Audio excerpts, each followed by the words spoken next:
Hola chicos, bienvenidos a F-Total. La Fórmula 1 ha regresado a lo grande. Este no era un viernes cualquiera, era el primer gran examen después de semanas de arduo trabajo en las fábricas y sin tiempo casi a asimilar la excepcional cantidad de cambios, tanto individuales en cada uno de los coches como reglamentarios. Por la intensidad del formato sprint, los equipos y pilotos han tenido que poner toda la carne en el asador ya, de primeras. Y ha sido una auténtica locura lo que han mostrado. Estamos ante una nueva temporada, ante un reinicio. No solo por la igualdad extrema en todos los puntos de la parrilla, se ha agitado la coctelera y es algo que anhelábamos tras un inicio, especialmente en la zona alta, dominado por Mercedes, sino que también hemos podido comprobar in situ si las modificaciones acordadas por los máximos exponentes de la categoría durante este parón habían surtido efecto o no. Y hay que decir que claramente lo ha hecho. Por primera vez en 2026 no se trató solo de una lucha contra la batería restante, sino una lucha contra las limitaciones de adherencia y el crono, como siempre debió ser, devolviendo parte de la naturalidad perdida al comportamiento de estos monoplazas. Los pilotos han podido olvidarse en gran medida de esa gestión extrema que tanto había condicionado su instinto y tirar. La muestra han sido los numerosos errores que hemos visto en las 3 Qs, que antes a medio gas eran invisibles, casi imposibles. El famoso super clipping ha quedado, al menos en buena parte, bajo control, aunque siguen sufriendo de clipping. Al final de las rectas, en los últimos metros, se quedan sin energía eléctrica y solo empuja el motor térmico, cayendo la velocidad de forma paulatina, pero ya no es abrupto, ya no es la vergüenza, por ejemplo, de Japón. Como se esperaba, no es perfecto, todavía hay limitaciones y se nota que esta normativa tiene heridas abiertas que han intentado parchear, pero por primera vez la clasificación en Miami ha dejado una sensación distinta, la sensación de ser una clasificación por primera vez desde 2026. Y si a eso le sumamos el terremoto que hemos visto en la parrilla, con McLaren golpeando, Mercedes mostrando grietas, Ferrari confirmando un salto adelante, Red Bull reaccionando, Cadillac impresionando, la conclusión es clara, las cosas han cambiado. Y han cambiado en todos los sentidos. McLaren sorprende a todos. Los de Woking amenazaban con un nuevo MCL40, tratando de rememorar lo que ya hicieron en este mismo escenario hace 2 años con su gran salto de calidad, el punto de inflexión en su historia reciente, y lo han vuelto a hacer. 7 nuevos elementos que han cambiado la cara a este coche, que vuelve a ser un coche, como mínimo, con argumentos para poder luchar por todo. Algo que mostraron desde el primer momento en el que lo sacaron al asfalto. No había dudas como en los 3 primeros grandes premios, solo había seguridad. Norris lo aprovechó en la clasificación sprint, derrochando poderío, el vigente campeón del mundo, para terminar golpeando el intento decisivo de la Q3, donde no falló,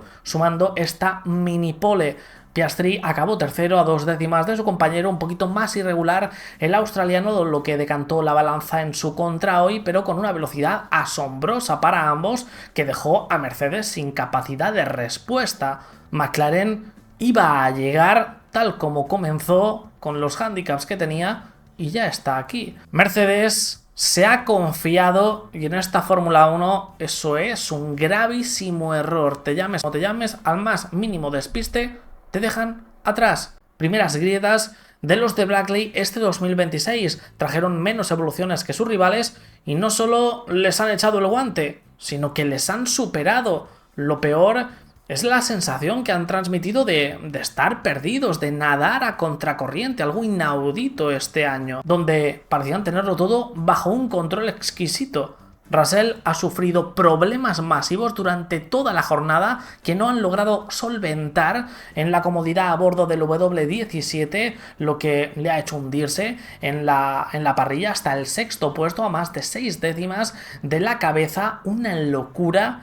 Antonelli in extremis limitó daño saliendo en el último momento de la SQ3 para aprovechar el mejor estado de la pista. Lo necesitaban, pudo juntarlo todo en una vuelta precisa del italiano, que está en un periodo de gracia, pero no fue suficiente, quedándose a 2 décimas de esa mini pole, superando a duras penas a Piastri y Leclerc. Esto es una muestra de que van a tener que sudarlo desde aquí, las cosas se van a poner cada vez más tensas y George debe reaccionar, empezando por mañana en la carrera sprint. Ferrari confirma su paquete descomunal, un nuevo SF26 con hasta 11 elementos de novedad con los que han pulido puntos débiles y maximizado bondades, otorgándoles un claro salto de rendimiento. Se cifra de 4 a 5 décimas como el de McLaren, como el paquete de McLaren, y lo han expuesto cada vuelta lanzada desde los libres 1, que han liderado, quedándose a 10 milésimas del liderato en la SQ1, quedándose el mejor crono de la SQ2,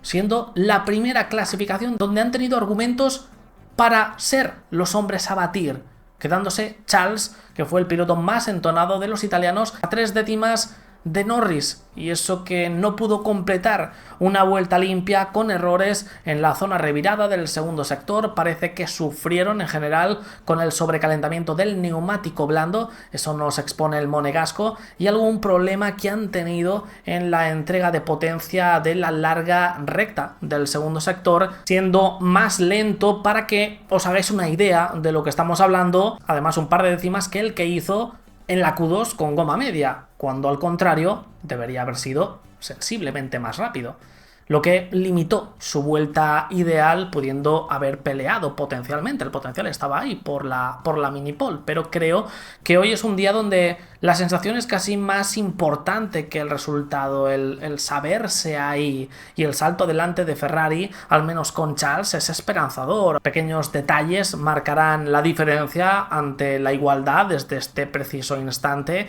y esa ventaja en las salidas deberá aprovecharse. Efectivamente, ha lanzado un grito de guerra el monegasco, sintiéndose más fuertes en el ritmo de carrera, y esperan volver a la cabeza. Veremos. Hamilton fue a contrapié desde los libres 1 y si bien pudo ir avanzando en algunos aspectos, fue demasiado irregular. Séptimo, sufriendo de ese sobrecalentamiento, de ese deslizamiento particularmente. Esperamos pueda encontrar una configuración donde se sienta más cómodo de cara a mañana. Red Bull mejora notablemente con su RB22 revolucionado, pero todavía no es suficiente para meterse de lleno en la batalla por la mini pole. Eso sí, la sensación ha cambiado y lo necesitaban, este soplo de aire fresco. El coche transmitió algo bastante distinto a lo visto en los dos últimos grandes premios. Verstappen empezó a arañar posiciones cabeceras, a acercarse a los mejores y a mostrar que al menos en su garaje había potencial competitivo. El RB22 se seguía mostrando ciertamente nervioso. Max se quejó bastante del cambio de marchas, algo que es bastante habitual en el holandés, pero el coche mostraba aplomo, respuesta, capacidad para despegarse de la zona media. Fueron afinándolo con el paso de los minutos y Max logró rascar un quinto puesto que, sin ser brillante, sí cumple con el mínimo exigible para Red Bull en este momento e inicia una tendencia que rompe con la espiral negativa reciente. Y aquí viene la otra cara de la moneda. Ese salto está concentrado casi exclusivamente en el garaje de Max. Hadjar sufrió muchísimo, se peleó con el coche deslizando por todas partes, cometió varios errores y pareció sufrir con el sobrecalentamiento de los neumáticos. Nunca dio la sensación de ser uno con el RB22 como Max. Y eso abre una pregunta muy interesante. ¿Está Red Bull radicalizando otra vez el coche hacia el gusto de Max, como ya ocurrió en años anteriores cuando se iniciaba su etapa evolutiva? Habrá que seguirle la pista. De momento, el holandés parece ser el único capaz de hacer despegar el RB22, mientras Hadjar se queda donde estaban, peleando por liderar la zona media. Y mención especial, como no, a ese alerón trasero Macarena. Es una genialidad absoluta, no sé si incluso más que la de Ferrari, porque parece que la boca del DRS es mucho más grande que la del resto, aunque aquí lo que importa es la eficiencia aerodinámica. La Fórmula 1 nunca dejará de sorprendernos. Cuando crees que está todo inventado, llega alguien y le da la vuelta, nunca mejor dicho.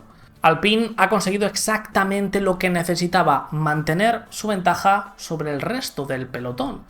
Han traído nuevos elementos, iniciando una línea evolutiva que debía confirmar si el A526 podía seguir liderando la zona media, y la respuesta ha sido más que positiva.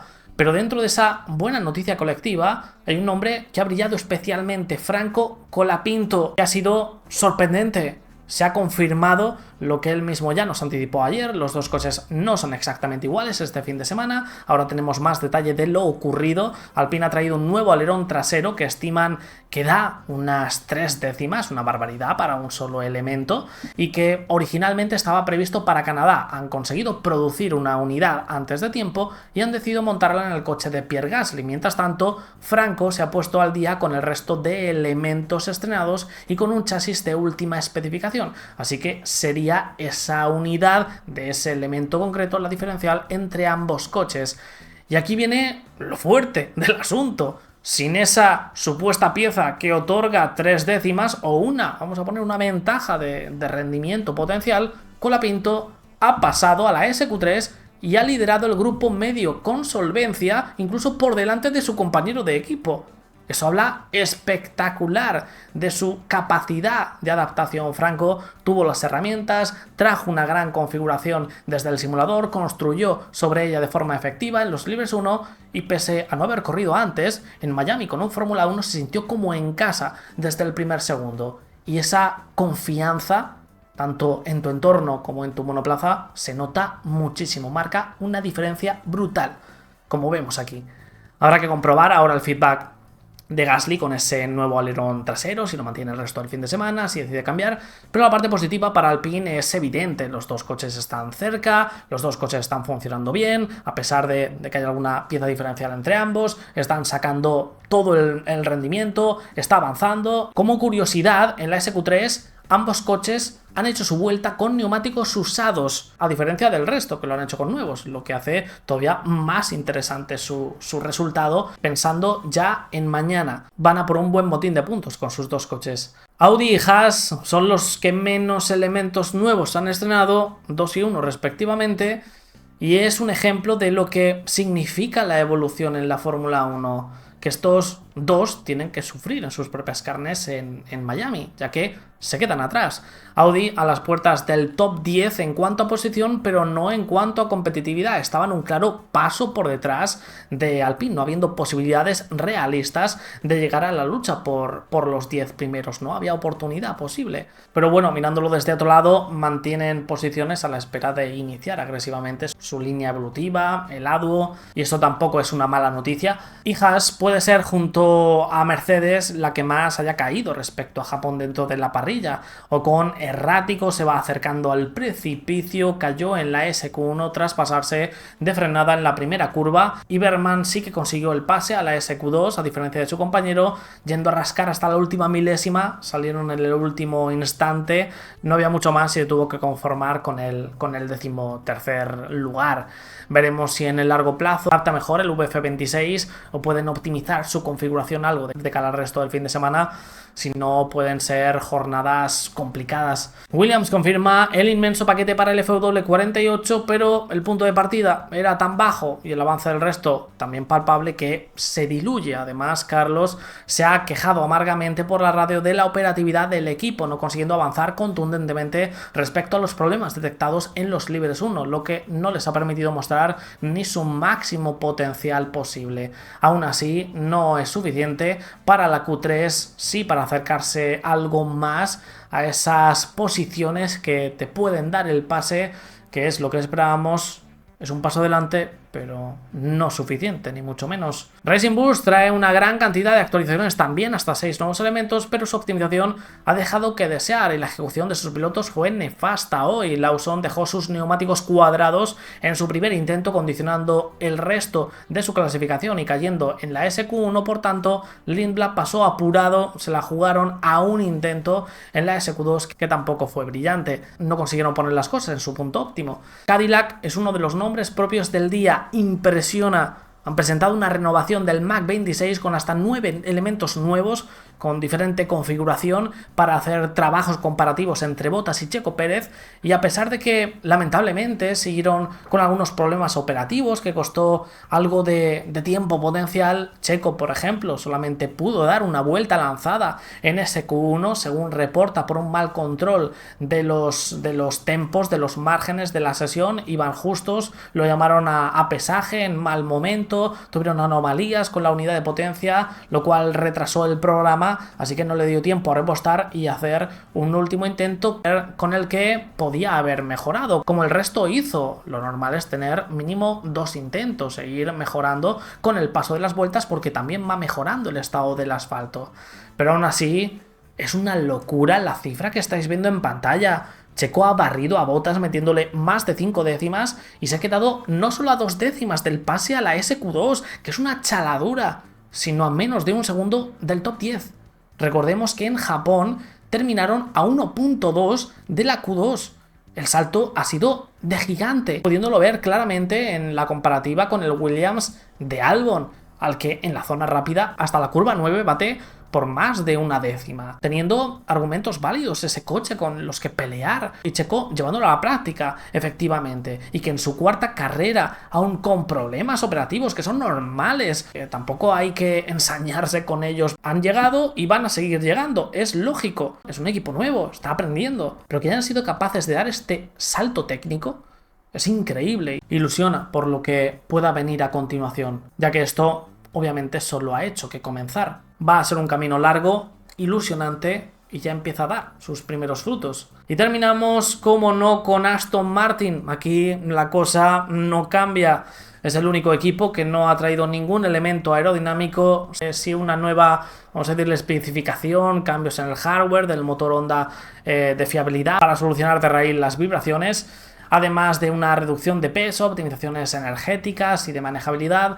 Alonso ha reportado en casi la primera radio de los libres 1 que las vibraciones eran terribles, aunque a simple vista sí parecía, incluso en las pruebas de salida, que no se transmitían al menos tanto como en Japón a la cámara onboard, y él mismo ha confirmado después de la clasificación en rueda de prensa que claramente han mejorado. Como se esperaba, el rendimiento es atroz, aunque tampoco se puede juzgar. Ni Alonso ni Stroll han sido capaces de dar una vuelta lanzada. Lance destrozó su juego de gomas de la SQ1 en su primera vuelta y decidió ahorrar mecánica. Fernando le eliminaron un intento y tuvo un problema con la aerodinámica activa en el segundo. Mientras el resto ha avanzado, ellos intentan afianzar su fiabilidad en este planning diferencial. Están en otra cosa ahora mismo, obviamente sin cambios aerodinámicos y con un motor que tampoco tiene mucho más que exprimir. No se esperaban nada radical, y eso hay que sumarle la mejora del resto. Habrá que esperar a las versiones B, como ya comentamos, de chasis y motor, que llegarán en unos meses y atendemos a las filtraciones, aunque desde el equipo tratan de ocultar dicho plan. Mientras tanto, de test, de pruebas, es triste, pero es la realidad, no queda más remedio. Al menos han rodado con cierta normalidad, vamos a decir, y esperemos puedan seguir haciéndolo el resto del fin de semana para tener algo positivo dentro de esta pesadilla, una mínima base sobre la que empezar a construir, empezar a centrarse, después de afianzar la fiabilidad, en el rendimiento, porque lo necesitan. Esto sigue siendo ridículo. Dejadme en los comentarios qué opináis, suscribíos, dejad vuestro like y nos vemos en el próximo vídeo, chicos. Hasta luego.